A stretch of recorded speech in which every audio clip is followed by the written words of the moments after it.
Welcome to the Stro Political and Economic Podcast. Today we're going to be debating voting systems in the UK. What should be used, what shouldn't be used, and why. We're going to go around the room, introduce ourselves, and say what we want in the UK. Hi, I'm Harry. I'm he, him, and I'm doing Anarchist Democracy. Hi, I'm Freddy. I am he, him, and I'm doing slightly less Anarchist Direct Democracy. Hi, I'm Ollie. It's he, him, and I am doing Single Transferable Vote, or STV. I'm Khai, I'm he, him, and I'm doing first past the post. Hello, I am Erika, I am she, her, and I am doing the alternative vote. Hello, I'm Abby, I use she, her pronouns, and I'm doing AMS or alternative member system. Hi, my name is Morgan, I use they, them pronouns, and I will be doing proportional representation or PR. Today we're going to be starting with Erika. Hello. So these are my arguments for the AV voting system. The votes,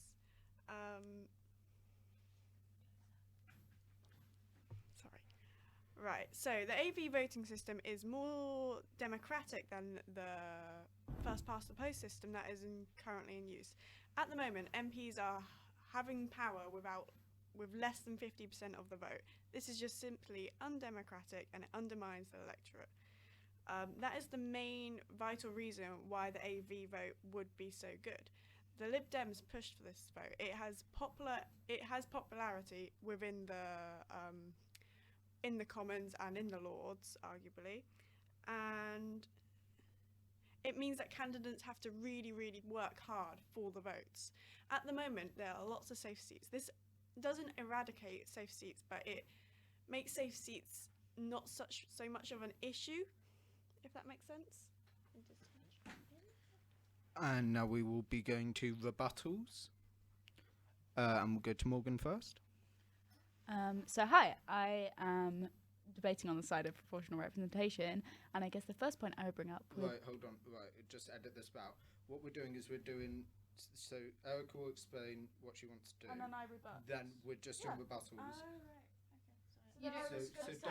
So don't introduce your system. You don't need to argue for your system in a rebuttal, you're just arguing against. I should have explained that. Oh, I thought I was going to say, well, the benefit of PR is that it gets rid of the whole issue of safe seats in the first place. No, it's just so like whilst alternative Harry, votes- cut this bit out. I'm sorry. It's fine. No, it's fine. You It's haven't just why been this here is like scheduled. in person before. Don't worry about it. Just It's all write, cool. just write anything that first past the post. Okay, well, does somebody want to go first? I'll and show them how rebuttal we want to do it? first. Okay. And then does anyone Sorry, I else was want... doing it like debate club, Yeah, and you that's- guys are doing it. Just argue against the point. Don't worry about it. It's all Yeah, cool. don't worry about what you're arguing for until we get to you. Right, is anyone else wanting to rebuttal this? Okay, so I'll go first, show Morgan, If you and steal Abby. my point, no, I will don't signal use you me. by waving my arms. Right, ready? 3, 2, 1, go, Harry. Remember to get this out. And go. I will rebuttal first. Personally, I don't think this is a good system, as it kind of eliminates a system of voters deciding what party is best for them. As I think what an importance of democracy is that the party appeals to the people and not the other way around. And I think what this system does is it allows everyone to pick too many ideals and too many policies they want. And what this does is it makes people want two policies that may be like completely incompatible. So if one candidate was against, the NHS and one was for, and they voted for both of them, that just kind of like eradicates the meaning of democracy. You pick one or the other, not both, because you can't have both a lot of the time, which is what one issue I have with this voting system. Well, really, you don't have to vote for every single candidate on the ballot sheet. So you don't have to vote for the person who goes against the NHS and the person who goes for the NHS. So this isn't really an issue unless, with correct education about the electoral system, this wouldn't be an issue. And we're going to Abby. So one of the problems that I have with AV is that whilst it's still a majoritarian system, so you can still get minority rule and a lot of the issues that you get with first past the post. It's just it's got a few more positives in my opinion than first past the post, but as it's still a majoritarian system, it's not as good as something more proportional. And we are going to Freddy. This is a rather short criticism, but I'd say, Khai, for your point, that only really applies to referendums because it's extremely rare that the policy of two parties completely contradict each other. So the listing system will work in 1 out of 100 times in practice in the UK because you don't have two choices which oppose each other completely. That's what I'd say. It's still a valid point, but on the whole, I don't think it represents how it would actually work in practice in 99% of cases. Well, I do think a lot of parties do have quite differing issues, especially on stuff like immigration, House of Lords reform, etc., etc. It's just you can't, push too many ideas forward to one candidate. So it kind of gets rid of the idea of democracy. But anyway, we're going to be moving on to another voting system. We're going to move on to Harry, which is wanting anarchist direct democracy. Though I feel this is kind of not really unique to the UK, and I feel would be maybe basically is against the UK. I would say that anarchist direct democracy is the best way to achieve self-liberation and the best respects of freedom, and also to get, everyone's viewpoint. The system would be there would be elected. It would be on a very small scale as, town councils as slowly get larger with different autonomous zones. It wouldn't be so much as, one place where everything is done. It would be lots of different communities working together uniquely for what's their community. So, for example, even though it's not an anarchist system, which is very different in Sweden, they have, a sort of smaller, I think it's cantons, isn't it? Cantons that vote on smaller issues. So is where if they want to change something about maybe pensions in the area that slowly goes up to a higher government, these rules would these groups or people who organise would be voted in by the people and would be probably regularly changed, and so they would be able to have a broad spectrum of people. These I guess this government, pseudo government, in some respects maybe less of a government, more of a council or group of people would be democratically elected by people to carry out this work, though the actual making of, in brackets, legislation would be made by people in communities being able to talk with each other and discuss things and take a collective vote. So it'd be heavy collectivization within the government and country, or less a lack of country. It's difficult to say with anarchist terms. It kind of, but there you go. And we're going to Abby. So you're in favour of like small scale decision. This is like kind of off topic, but are you kind of advocating for like federalism? Yeah, I would be arguing for democratic confederalism, which would be a libertarian socialist system. Though I don't know. I think socialist might be the wrong word for it, but yeah. And Cool. we're going to Ollie. I was just considering. So these would be small scale kind of communities who would be basically coming up with policy. I'm more interested on things like major policy, like diplomacy, warfare, military.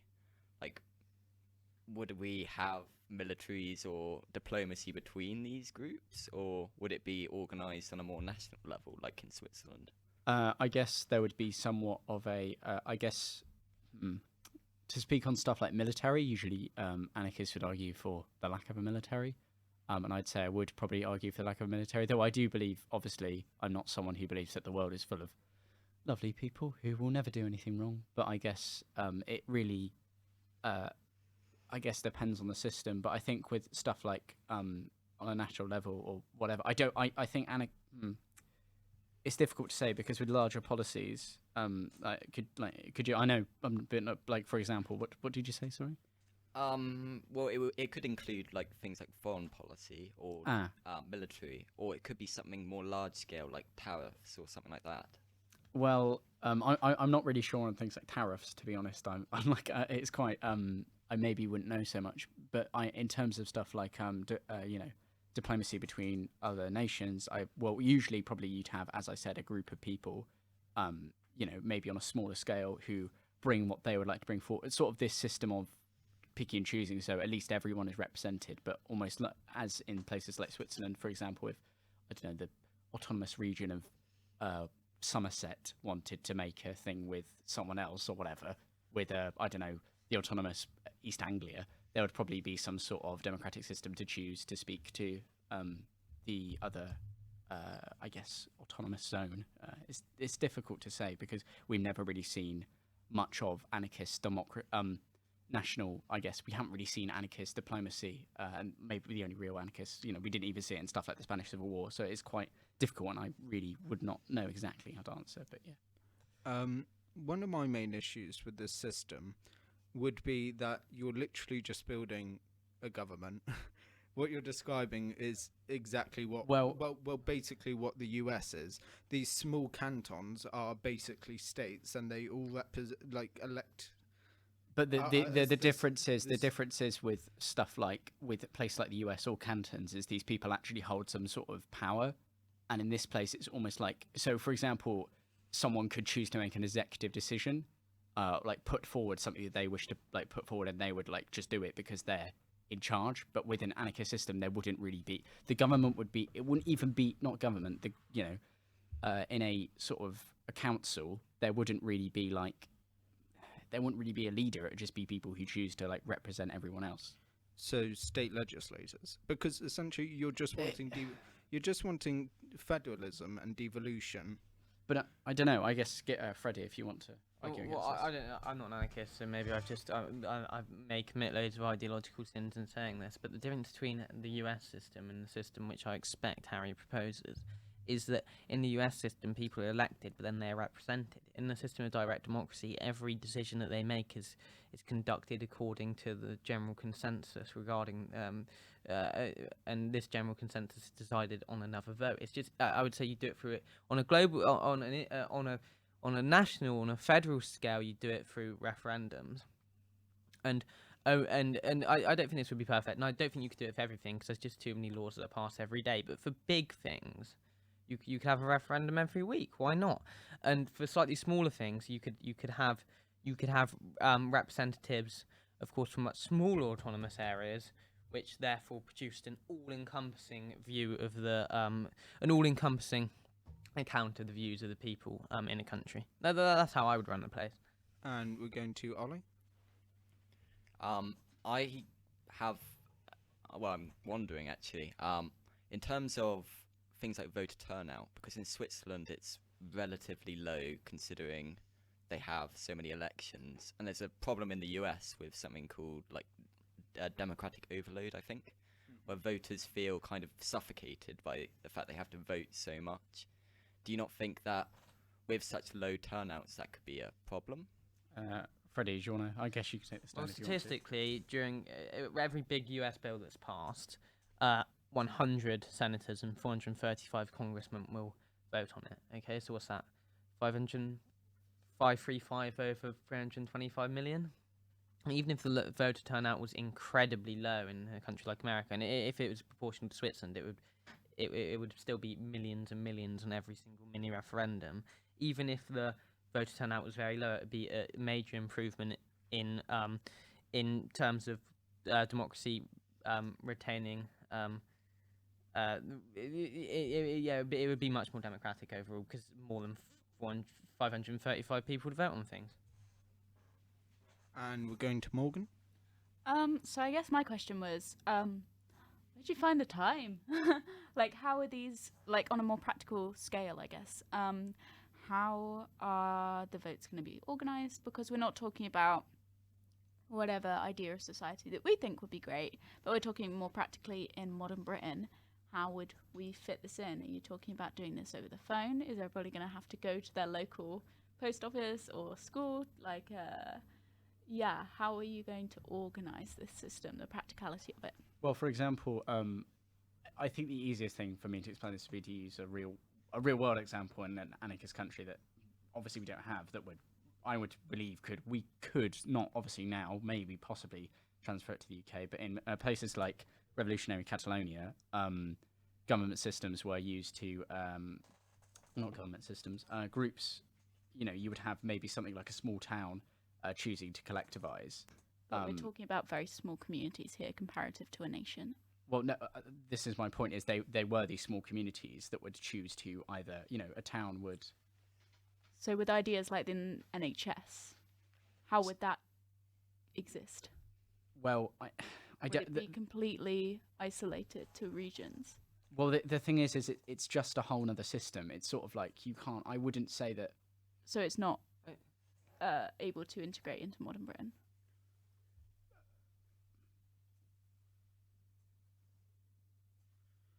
Right, just cut this bit out Yeah. of the minute. Right, just make sure, don't interrupt, otherwise it kind of laps the audio over. I We'll could just cut go it on out. yeah. Yeah, it's okay. Sorry. No, I so, didn't know that. I feel like I've also kind of driven it away. yeah, from the this is movies taking way as too well. long, so what we're going to do is we'll go... I've had a nice Yeah, rebuttal we're there. gonna- to be eviscerating Harry's. Yeah. Well, I thought Harry's point was quite good. I just think feel with like regional right, issues, sorry, you I vote was in a just- regional way, and on federal issues, you vote in a federal. Yeah, way. it's- I don't understand where the little region thing comes Right, from. what we'll This do... podcast is not about the intricacies of Harry's Yeah. idea of utopia. I don't... Well, it's not even I utopia. would listen to a podcast about that, though. I think we need to save this for the state versus no Yeah. state podcast. Right, so what we're going to do now is I want to make 1 point against Freddy, which is going to piss him right off. Do I get to rebut? I think if it's going to piss me off, it's unfair if I don't get to rebut. Why don't we just limit it to rebuttals per idea? Yeah, so but we get otherwise... it? Well, Because that way we're gonna I'm get- having a rebuttal rebutted now. I think that's a Yeah. bit of a the- rabbit hole. well, I let's- find that... Let's have a rebuttal, so if... You know, I'm Abby having a rebuttal, counters rebuttal, on but I Really can't. I really can't speak on response, anarchist and Britain. that's- There hasn't been an that's anarchist done. Britain, and I don't. Okay. I wasn't here to discuss anarchist I Britain. really want to do. We'll do it. Though, yeah. do it. Right, That so sounds really good. what I'm going to do now is I'm going to rebuttal Freddy, and then we're going to straight on move. He'll have literally like 30 seconds. To I need a argue. piss, so are we going to do the boring one next? Yeah, we'll do the Okay, boring yeah, one yeah, and then okay. we'll get to that next. Click on Freddy. Right, I'll wait for his rebuttal next. alright, 3, 2, 1.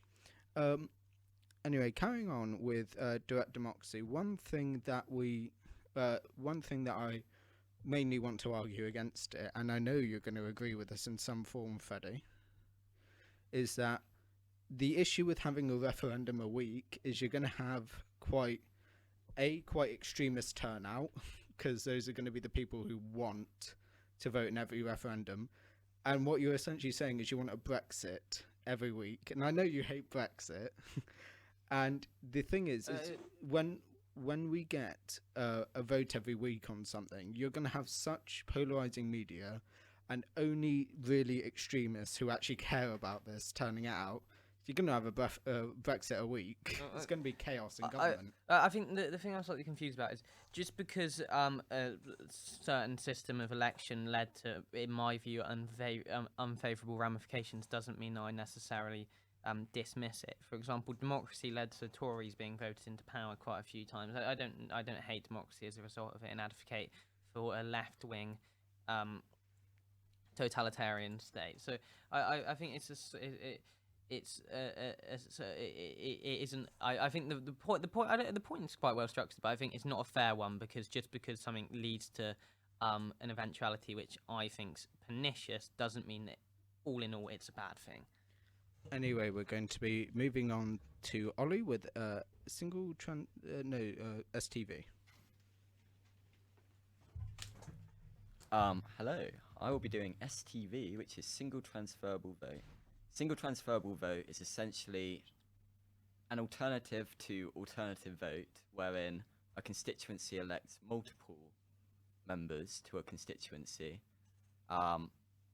through ranked voting.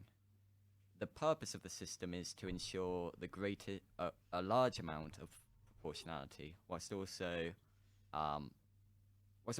leading to a more definitive result as well, because you're not going to represent very minor parties that only get 1% of the vote, for instance. You're still having large-ish parties with quite solid bases being elected. It also has the advantage of ensuring very few people in a constituency aren't underrepresented rather, in terms of with pretty much every other constituency system, at least 50% are going to be underrepresented usually.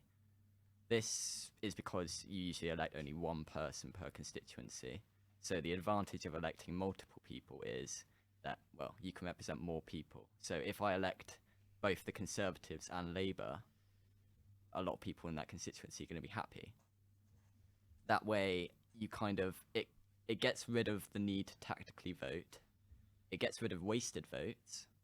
And in my opinion, those are the two most important factors behind voting. My main argument against single transferable vote would be that it's screwing over a government mandate. When a government wins a constituency, it understands that constituency wants my manifesto implemented. And the issue with having, 5 or something MPs per constituency is that you're ruining the idea that, essentially the winners of the election get their mandate done. What you're doing is you're giving the same power that in a constituency of 15% of the people, for instance, to, for instance, 50% of the people. Why do 15% of the people in a constituency get the same say as 50% of people in a constituency? 50% wanted that mandate, that manifesto. Why do they then have to put up with a 15% who wanted something completely different? Okay, if you look at it from this way, if we have 3 constituencies in this current system, you have 3 MPs, right? If you then merge those constituencies but maintain the 3 MPs, they're still going to require approximately the same amount of votes as they would need, number-wise, I mean, as they would under the current system. So it's not as though 5 people are going to vote in some radical in a constituency. You're still going to have a lot of people, which is something that can't be said for maybe PR systems, for instance, because, well, unless you implement for instance, low, it requires a certain, percentage in order to get seats. Unless you implement that, then you could fragment. But in my opinion, I don't think government stability should be the most important factor. I think it should be the proportionality of results. Well, yeah, I kind of see your point there, but I still do think that if someone gets a majority, then the minority should not have kind of say over the majority, because yes, I understand that kind of gets rid of the tyranny of the majority, but yet again, you can't give 20% of the vote to 20% of the people, say over 50. And another thing is that you're going to end up with quite a bit of polarization in smaller areas, which I also don't like. So, but now we're going to Freddy. Well, I don't think it's true to say that there'd be a tyranny of the minority or tyranny of the majority, because according to the system, it aims to meet some sort of proportional representation, if I'm right, and therefore, at the end of the day, people in their own constituency would be represented according to who they felt should run the place. And I think it goes back to the assumption that a first past the post system doesn't suffer from the same critical issue. In the first past the post system, you can have a constituency where someone, 100% of the population are represented by someone 30% of the population voted for, which I think is equally as egregious. That very rarely happens. But it could. I suppose maybe yours. Yeah, but in practice, that I think probably the same issue would be rare as well. The worst one I think is, I think in Belfast. Yeah, the worst one's in Belfast, where I think it's 35%, but generally it ends up meeting roughly 50%. We're going to have one more point for Ollie, then we're going to move on to the next system. Just on your point of it doesn't benefit the larger parties, that's actually not true. If for instance, in the current system under first past the post, a party got 70% of the seats, they would still have the same as if they got 50% of the vote. So that 20% extra, their vote doesn't matter essentially. But under STV, you can elect multiple representatives from the same party. I could elect two Conservatives and then maybe one Labour. You still retain majorities in constituencies. It just enables the opportunity for other people in the constituency to be represented. Good point. And we are going to move on to first past the post, which I'm doing. First past the post is a system where constituencies, small constituencies, elect one representative to the House of Commons. This system is done on a winner-takes-all system. Whoever gets the largest share of the votes wins the constituency.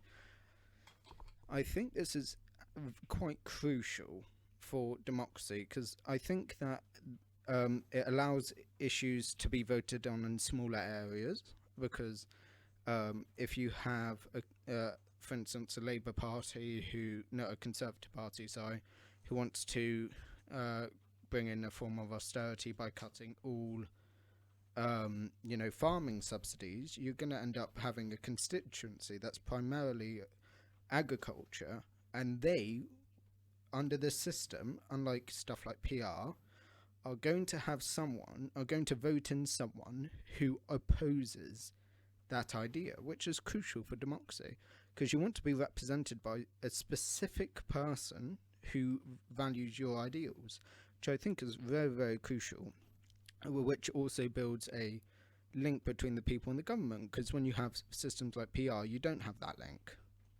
That link isn't there, but with first past the post, that link is there. You have a link between the government and the people, which I think is crucial. And one other reason is I like it is that I think we've only had two real coalitions before, the David Cameron one and one that was quite a while ago, excluding the grand coalitions during the World War. The May coalition. What's that?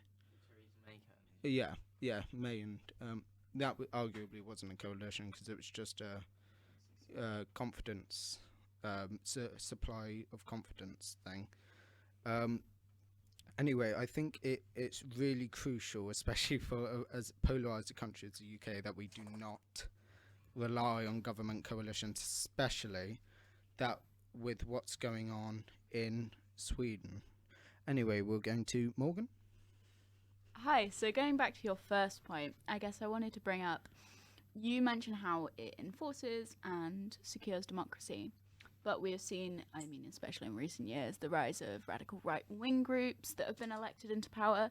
So how do you ensure, when you you have the spoiler effect to contend with, two-party systems, how do you ensure that there is a valid, varied vote that can fully satisfy the needs of voters? And so you aren't just having two parties, which in America they both swing quite right wing, in some other countries they swing quite left. So how do you ensure that in a democratic society?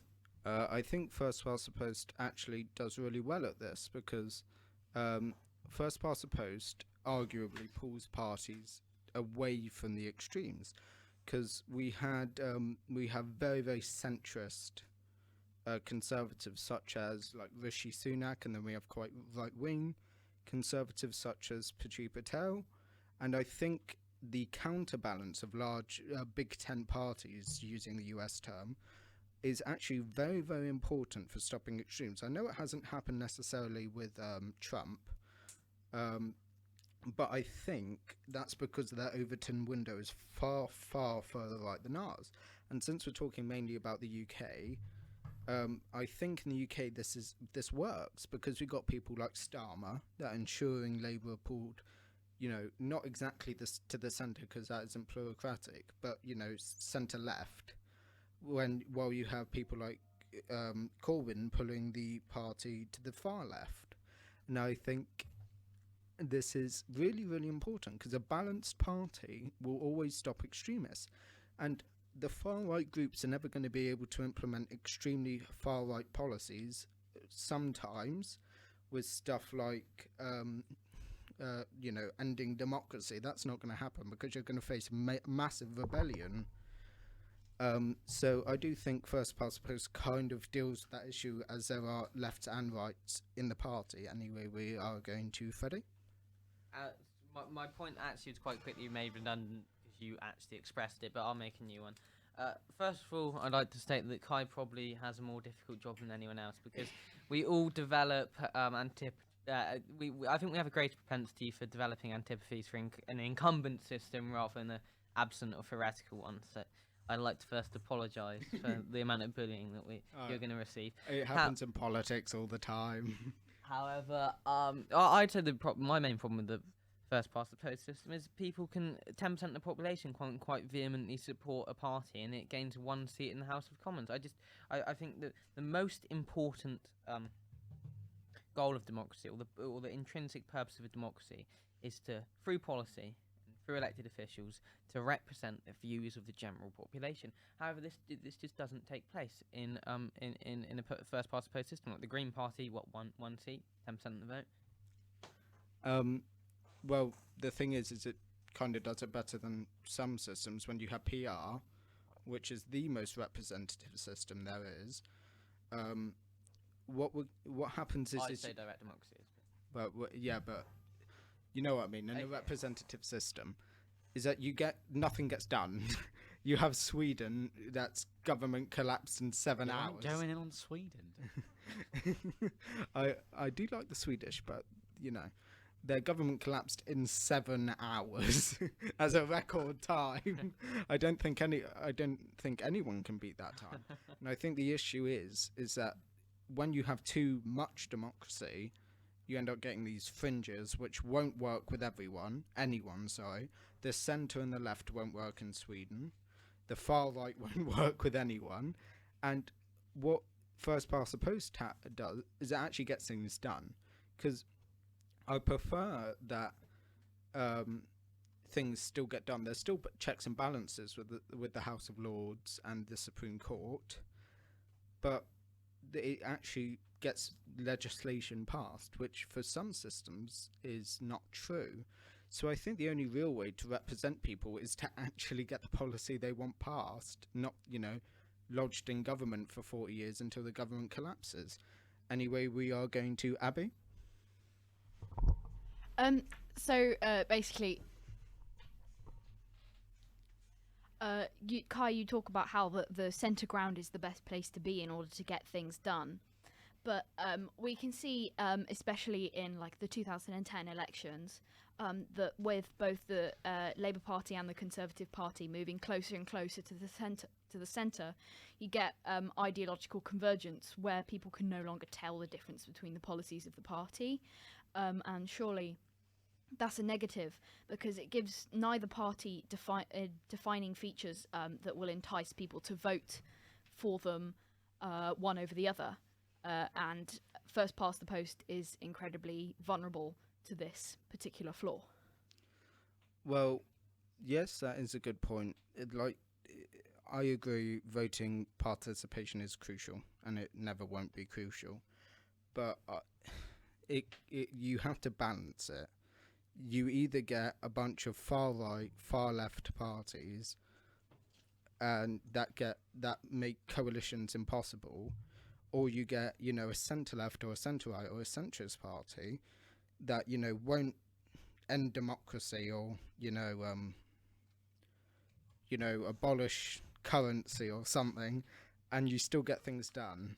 You still get welfare passed. You still get immigration laws passed under first past the post, which can be not said for a lot of systems. Which it sounds evil, but I do want to prioritise getting things done over government stagnation. And we're going to Ollie, and this will be the last point, and then we'll move on to the next one.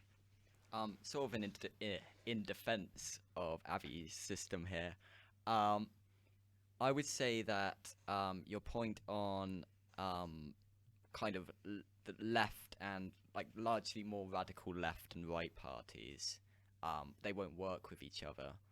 I guess you could argue that is also the same in first past the post, because with first past the post you have a larger, more kind of broad church party, so the wings of the party often don't agree with their own government or their own leaders. I think it's quite clear that that's the case with the Conservatives and Labour. So, whereas under AMS, I would say that the parties are far more united, because if you don't support the party, you don't go on the lists, or you don't get elected to a constituency. So I'd argue it's probably less fragmented in some circumstances. And we'll move on to the next one, which is Abby.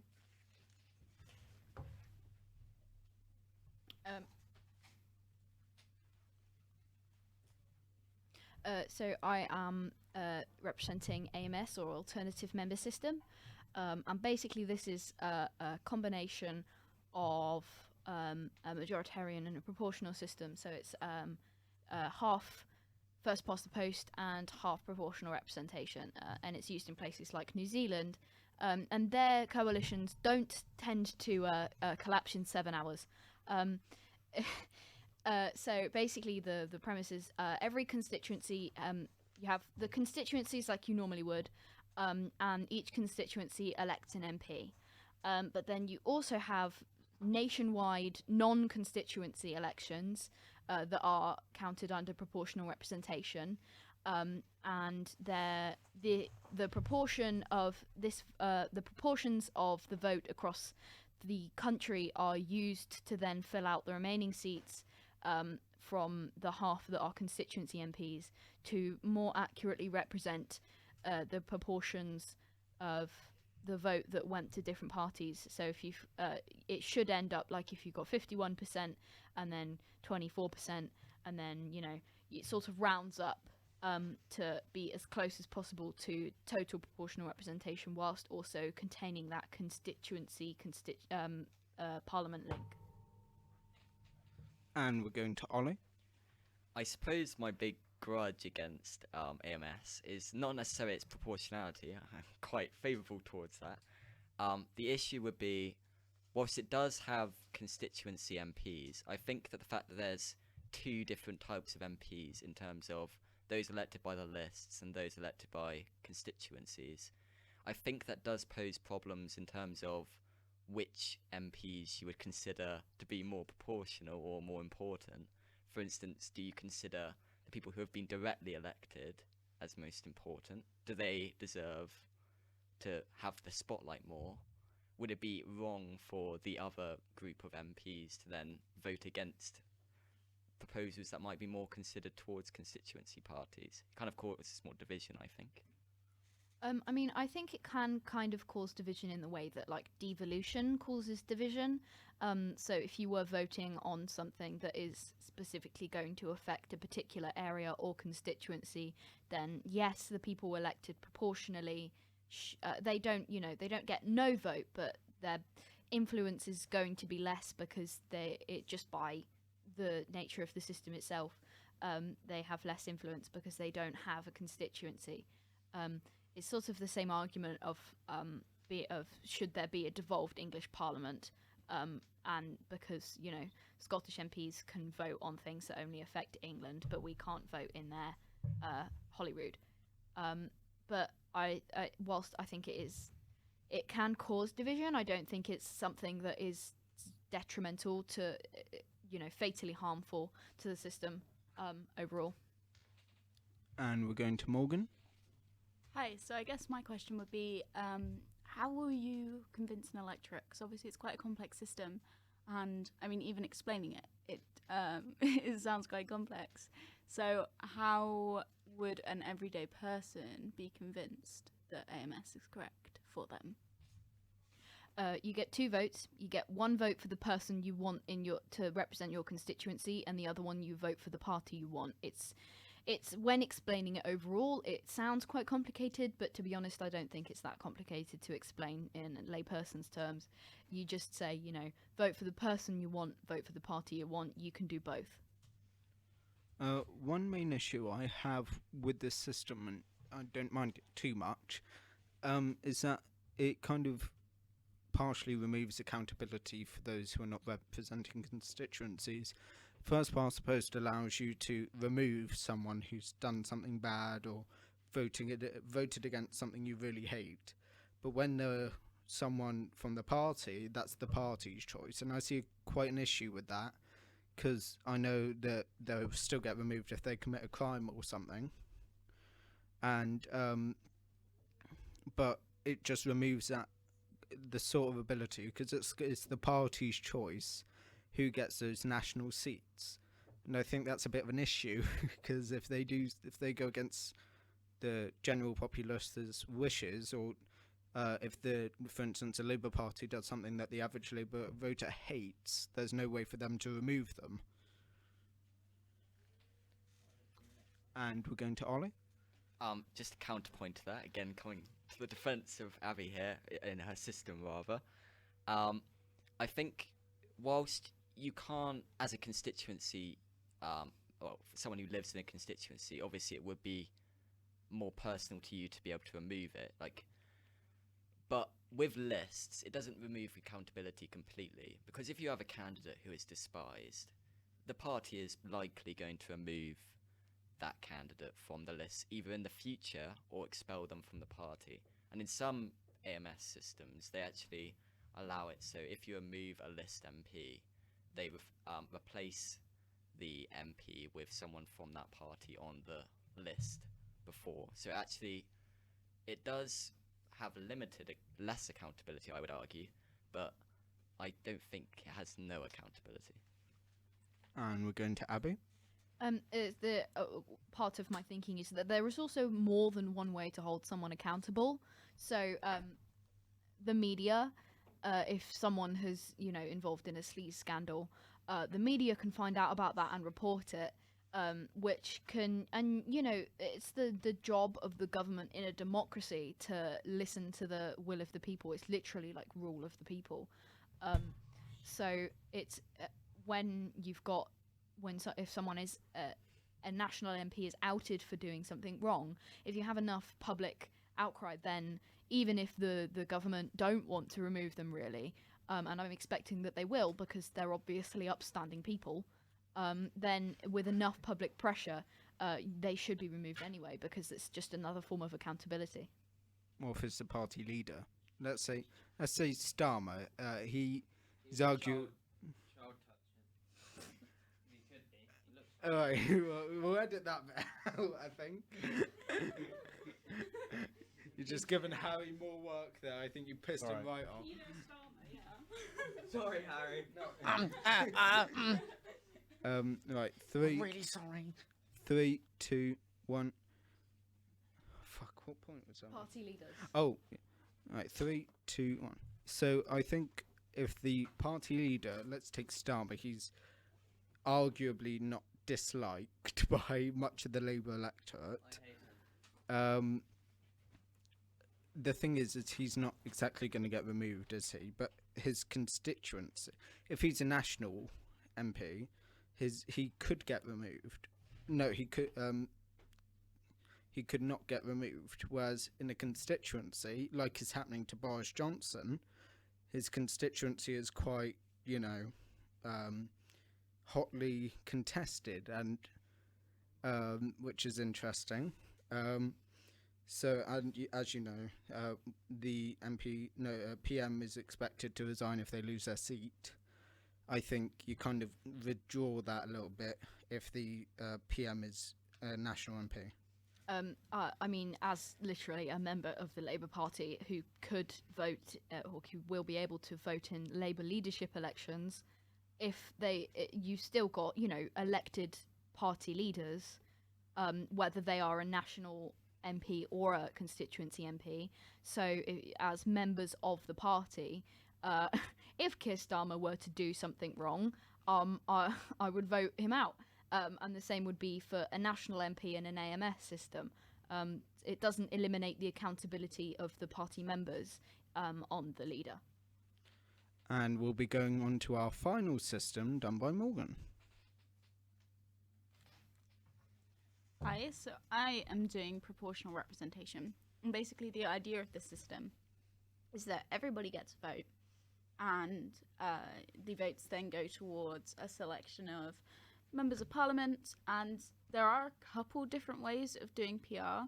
Sometimes it's split up by constituency, for example. Sometimes it's literally the entire nation. So the one I'm going to be focusing on is the idea that we would have a UK vote, and then say 5% of that vote was for the Lib Dems, then they would get 5% of the House of Commons. I'll do the first rebuttal, obviously. One issue that I have with PR is that coalitions are quite generally unstable and really, really affect what the people want. For instance, I'm going to use an example, and I'm going to use Sweden again. The centre-left party was the one that won the election. However, they have to make massive concessions, including that on budget and rent controls, to the far-left party and the centrist party. This is kind of a stab in the back to their voters, because you have to keep on making concessions. You have to keep on dismantling your manifesto to actually form a government. I think this is really inefficient and really undemocratic, because for a lot of people, especially in Sweden, rent controls are massive, and they've just completely upended that to try and get the centrists back in. Yeah, I guess I would say to that is that any voting system is going to have concessions. Like, you will have to make compromises. With our current voting system, which you love so much, first past the post, it's the voter who makes the majority of the concessions. They have to be the one who has to compromise to choose a party. And in that, you have a very, very unfair House of Commons, because you have tactical voting and stuff. So with PR, it's the most proportional system. Arguably, that makes it the most democratic because it most reflects the will of the people. And on top of that, I just think it's really cool. One thing I'd say to that is, what was I going to say? You're going to say it was the coolest voting system you've ever heard of, and you're converted by my utter oratory skills. What was your point again?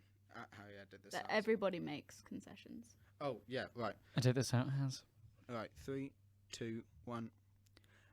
However, I think that's necessary, because if you cannot have a party that does what the people want, and I know that sounds really undemocratic, but then you get populism, you get very, very, very hard right and the very, very, very hard left, becoming more popular, like what's happening in France with Le Pen and the other Algerian man that I can't remember the name of because it's difficult to say, and is what, like, you need the people to vote for the party that they most like, because that is democracy. Because if the party has to keep changing it to what the people want, you're going to get, very, very populist party that is going to, bankrupt us or remove all immigrants or something. So I think it's very, very dangerous for a party to have to appeal to the people. And I think, yes, it's slightly less democratic, but it is necessary for the security of the nation to have the people wanting the party, not the other way around. And we'll be going to Ollie. This is sort of an unrelated point, as I personally disagree with Khai. Wonder why. I'm more interested in really your opinion as to, do you think there should be a minimum kind of percentage you required in order to get seats, in order to prevent fragmentation? I'm kind of curious, really. Yeah, so at the moment we obviously have the House of Commons, which has over 600 MPs, and just from a physical standpoint, the building is overcrowded, and that number is kind of done arbitrarily. I mean, I know there's a whole process for constituencies, but the system that I'm proposing, PR, I don't think it would fundamentally work with the current House of Commons that we have. So there would need to be adjustments with that. And then, sorry, can you just say your point again? It's just mostly, I'm wondering whether you want to implement, if you don't get more than 3% of the vote, then you don't get any seats. Yeah, so, within the system we currently have, I think that would be completely necessary, especially when we see more extreme parties like the Reform Party there needs to be some form of not accountability but regulation on the amount of the type of party that can enter, and like Khai said, with the idea of like getting rid of all immigrants or deciding that like certain members of the population can't be citizens. Not that that's happening now. That like idea needs to be suppressed in a way, and so yeah. I mean, it would be arbitrary whatever percentage you choose, 1%, 5%, 10%, but it would also be dependent on the amount of MPs. And we'll be going to Abby. So I was just thinking about Kai's point that he said that it's important that we don't go to the people, and that I think it's funny that America is so obsessed with delegates in their electoral system, but their representatives are actually they listen to the people, and that's why it's so polarized. And so I'm actually agreeing with Khai for once, which is odd, and I don't like it. I know. I could hear the pain and see the pain while you were saying that. That's the first time anyone, and the last time anyone, is going to agree with me. I can confirm the atmosphere in this room has definitely changed. It's very uncomfortable. And we'll be going to Harry, and then I think we're going to end it for today. You said, I just want to get this correct, that you would have it so certain parties with certain legislation would not be allowed in. Yeah, I mean, I would want it to go, I'm a law student, so I would want it to go through a more statute or legislation-based, like up to the judiciary hate speech, rather than like through an electoral commission on what is allowed or not. Would you say this is somewhat undemocratic? I mean, any system where 100% of the people are not 100% heard, I would say would be undemocratic, just using my definition. But I would argue that there are some ideas that the general population needs to be protected from. We've seen atrocities like the Armenian genocide, and I would say that like there are some ideas which are best not given a platform. Like, everybody is entitled to an opinion, not everybody is entitled to a platform. Okay. And we'll be going to Ollie for a very short point, and then I think we're done. Yeah, I promise it's very quick. Just on the point of kind of Harry's point, really, about whether more extreme parties would be banned, per se. I know this is kind of going a bit off electoral systems, but I'm kind of curious. Do you think, in my personal opinion, I think that the most important thing is parties need to maintain the democratic system. Otherwise, no other parties in the future can themselves gain representation. So, I mean, do you think it's even debatable? This is more a question to Harry, I suppose. Apologies. But do you think it's more kind of acceptable that parties can be undemocratic in their promises? I think democracy and the will of, I would say more from a standpoint of like humans being able to act within their own sort of want. I believe parties should be able to, even if they are to somewhat quite extreme, be able to exist in a democratic system. Though I do believe that, once again, I think a lot of the time we kind of have this idea that if some extreme party entered the limelight, everyone would vote for them and they go crazy. For example, if there was an English National Workers' Party or whatever, that this huge amount of people would just go swarming to this extremist party. But then again, those extremist parties, even if, however extreme on the left or the right, should be able to exist in that space. Mostly because I just agree that is part of what democracy kind of is, in my view. But Anyway, that's all for today.